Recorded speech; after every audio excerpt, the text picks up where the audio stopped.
Hello. Hey, how are you doing? I'm doing very well. How about yourself? All right, thanks. Uh, my name is Spencer Baculi. I'm a reporter with a comic book website called Bounding into Comics. And I'd like to first start by saying thank you for taking the time to speak with me.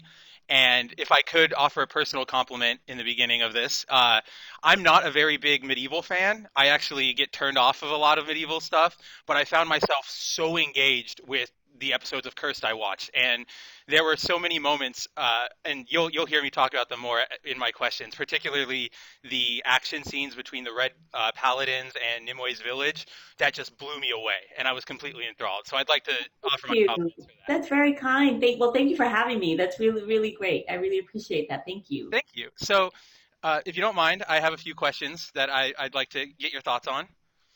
The first question I have for you is Cursed is very unique in the fact that it was optioned for a TV show before it had even released. So I was wondering if you felt at all as if you had the opportunity to work with Frank Miller and Tom Wheeler in sort of shaping the overall perception of the series. Well, yeah, I think that was one of the most exciting aspects of coming on board for the beginning to do the first couple episodes is that, really being there from the, day one where we could talk about the vision for the show and building the world. And you mentioned Tom and Frank and legendary and obviously, Frank's stunning work and Tom's writing and to be there with them. They were already in the process of working on the book. And Right. so that was already far along. But in terms of the series Yeah. and making decisions for the world and the tone, they were so open, so collaborative, really excited about the ideas that I had. And yeah, very grateful that they just were so open for the collaboration. It was really, really wonderful. I can only imagine. Did you get to work with them a lot in during the process of filming the season? Yeah, they were completely available and are there. It's their creation and they were so excited, obviously, and invested in everything that we were doing production wise. And amazing just amazing collaborators, like having them there as a sounding board and to throw ideas and to come up with what's the most what's the coolest solution for this problem, or Yeah. how do we want to see this. And I couldn't have asked for a better collaboration with them. Well, I'd like to throw out another compliment here because you pointed to Frank Miller being legendary. I'd like to compliment you on your work translating his sort of gritty art style to the screen. I thought it was done very well. Obviously you couldn't go super hardcore dark with blood everywhere, but I thought that you did an excellent job capturing it. Again, especially in those scenes with the cursed monk, the red paladins, all of it. I definitely got that coming across. Oh, thank you so much. Those were parts of course, the early conversations, because I think there was not a person that was working on the show that wasn't excited to be working on a Frank Miller Oh, project. absolutely. And from the most fanatical people that you would find, in the art department to just, the person who knew his work and had watched one thing or knew 300 or Sin City, I think everybody had such respect for him and the work that he's put out that we wanted to do everything to pay this homage to him and to do this great mesh of his style and his aesthetic. Yeah. Made sense for the story that we were telling. And we were always in an effort to, how do we, what else could we do that Frank Miller this, and, how could we put this in? And so that was always in the forefront of our mind. So, That's awesome. And I'd like to just say again, you did a great job of translating that. So your filmography is very storied, very, three-time Emmy winner, one of the best episodes of Scandal ever directed. But your most of your projects are in contemporary modern times. What was the difference in, directing action scenes from shows like Snowfall and Jessica Jones and Ray Donovan with the bigger scale of a medieval setting? yeah, thank you. First, just to say, nominated for the Emmys, didn't win, but that's okay. um, but I think for action sequences, I always go to this, I always use the script as hopefully providing all the clues that are necessary to execute. And so for Ray Donovan, scene in a fight in a bar, or Jessica Jones, action sequence, to a cursed action sequence, I always go to the script and ask those same questions. what's Yeah, the story, whose point of view is it, what's the tone, what do you know, who's at, what's at stake. And so I think asking those questions hopefully gets you the answers that you need in order to figure out how you want to do it, the how of it all. And then with a show like Curse, yeah, the canvas is so much larger because the world we've built is so large. So then it's about then incorporating all those other elements, which are the costume and the yeah. horses and the weaponry and all of that. So a huge challenge, but an exciting one.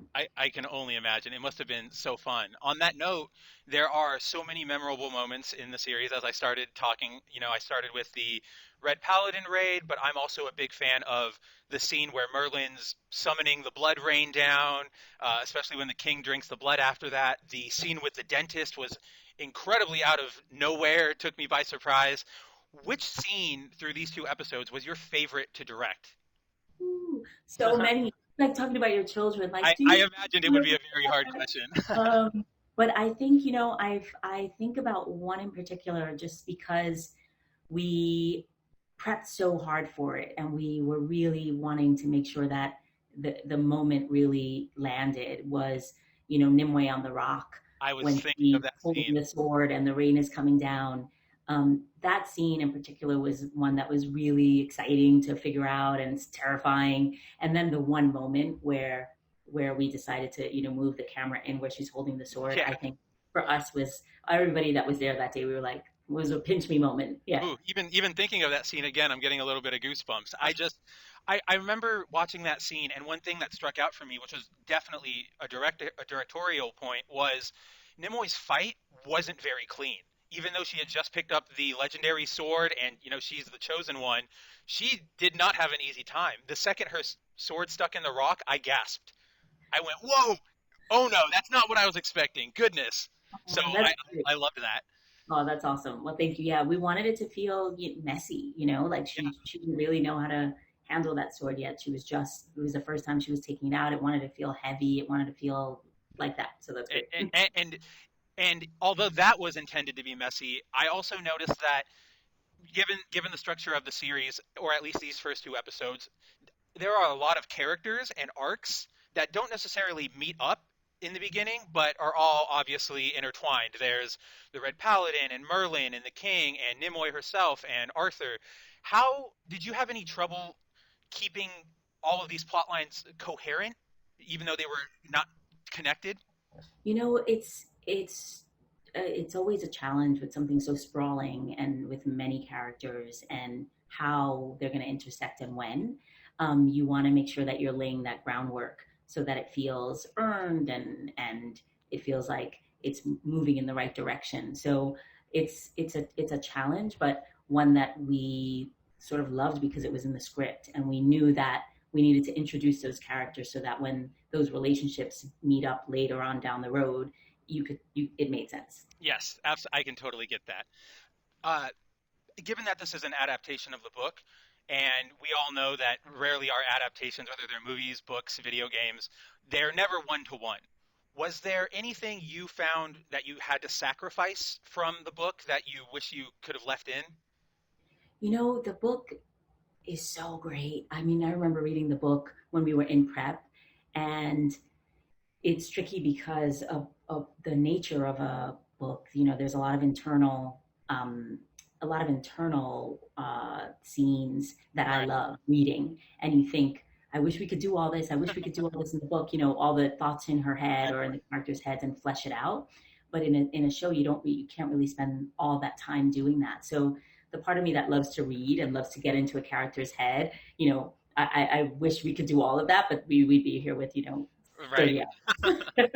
4 seasons of it. I can only imagine that as the director, you're watching these episodes and going, "Oh, this is the conversation she has. I wish, even though we're showing it, I wish I could do it just a little bit more." Yeah, that's Uh, always the case. Yeah.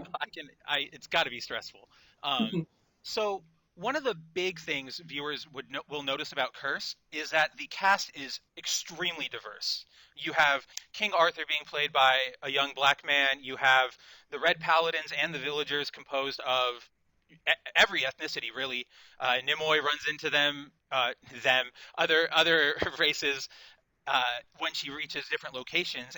And one thing I noticed is that your your episodes didn't draw attention to this. Nobody ever, there was never a very ham-fisted moment where somebody sat and had a discussion about their race, and that's surprisingly rare in modern productions. So I was just wondering, how did you approach the issue of giving us this diversity without sacrificing the integrity of the story and the narrative? It was so integral to the world that we wanted to build from the very beginning, and everyone was on board. Everybody was really excited about that. Tom and Frank and all the collaborators, Netflix. It felt really right for the story that we were telling. And it's a fantasy series, yes, based, steeped in this legend, but we felt like this fresh perspective, it warranted a look at a world that I would want to watch. I would want to Yeah, be in. As a woman of color, I know how often, usually, I'm watching things and we're not a part of the tapestry of the world. yeah, We're just not in there. yeah, And so it was an opportunity to do it. And then the actors started coming in and they were so talented. Devin Terrell, he won that role yeah. of King Arthur. He's So very good. great. And so it just started to mesh and make sense. And there was no reason to call Oh, out to it because it was the world that we were creating. And I feel like if you show that and you ground it in the world that you're building, then you just start watching, hopefully, and you don't think about it. You watch the world. absolutely. I respect that answer so much because that's absolutely what came across to me. I remember the moment where I sort of recognized that this was so diverse, but I hadn't noticed, was when the Red Paladin is tied up in the tree after Nimoy escapes, and a couple members of the Red Paladin are black men. And for some reason, with the whole stereotype of a religious order enforcing their way, you didn't I didn't really think that that would happen. And there they were, and it just felt organic. Like, of course, there would be followers of all colors because it's not a race thing; it's a demon thing. So, I would just again like to offer another compliment on the way you not handled it, executed it. Oh, thank you. Thank you so much. You're welcome. And I know we got on a little bit late. My fault for not letting you in. But I just have two more quick questions, and I'll let you go because I'm sure you have so much to do. I know you only directed the first two episodes. I've watched a little bit past that. I haven't completed the series yet. But what thoughts do you have on the rest of the series? Do you feel confident in giving it up to another team? Yeah, it's always tricky again. Like the scenes are might feel like my children. The world then feels like your child. So it's important to acknowledge that for me and then let it go and invite people that I believe in their talent, like the directors that came in to do the rest of the season. We so lucky, brilliant directors. Daniel, John, and Sarah came in and built hopefully on and you'll find hopefully they built on the world and took it to the places that it needed to go. So just really excited that we had these collaborators to come in and work with us. It probably almost felt like giving your child away to their wedding day, huh? Well, my final question is, given that you've done with Cursed, you've now added fantasy to your repertoire. So you've got crime and drama and now fantasy and superheroes. Is there, and obviously you're extremely talented in working in whichever subject you have the pleasure of working on. What would you like to tackle next? If there was a dream project out there for Zetna Fuentes, what would she be headlining next? Thank you for even asking. I'm really excited to make a movie. Oh I've yeah, actually, because I was a theater director first, I, and I, then I I I made did time. notice your off-Broadway credits, Yeah, and I'm a well, I've not huge made a theater. movie yet. I'm a huge theater dork, so that lit me up. Yeah, which is a A world movie, that I love. But yeah, yeah, I'm really it's a excited to great make world. a feature. Is Yeah, is there? Would you like to make an original feature? I mean, obviously everybody would, but what do you think would come first, an original feature, or would you like an adaptation of something else?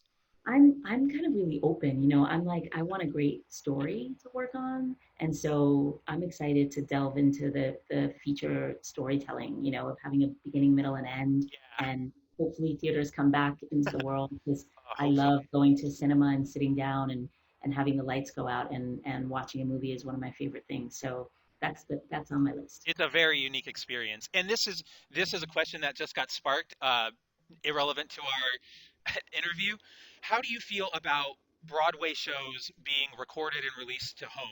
We saw it recently with Hamilton, and that not the first of its kind, but the most recent of its kind. And I'm personally a fan of that. It gets more people to view it. I was just wondering, as a theater director and a theater aficionado, what do you think?